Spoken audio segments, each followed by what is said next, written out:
Have you ever needed to install Windows or Linux but felt completely lost when it comes to creating a bootable USB? If you're a tech beginner, don't worry.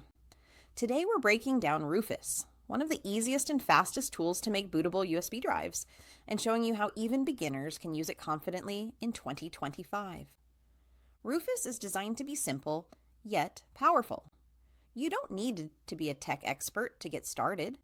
The interface is clean, the options are straightforward, and the process only takes a few clicks.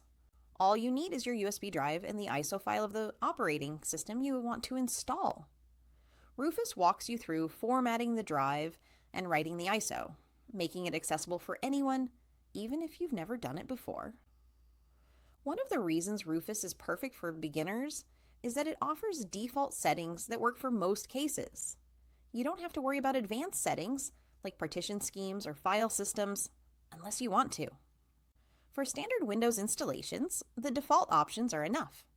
You just select your ISO, your USB drive, and hit Start. The tool handles the rest. Despite being beginner-friendly, Rufus is also incredibly fast. Creating a bootable USB that might take other programs 10 to 15 minutes can often be done in under 5 minutes with Rufus, especially with USB 3.0 drives.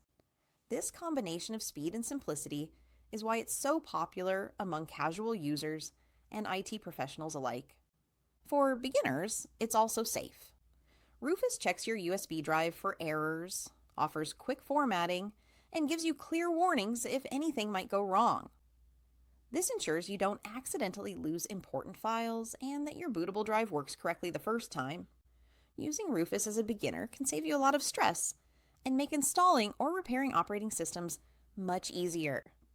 With a little practice, you'll feel confident creating bootable USBs in minutes, even if you've never done it before. If this video helped you understand Rufus and how to use it as a beginner, don't forget to like, subscribe, and hit the notification bell so you won't miss more tech tutorials. Thanks for watching, and I'll see you in the next one.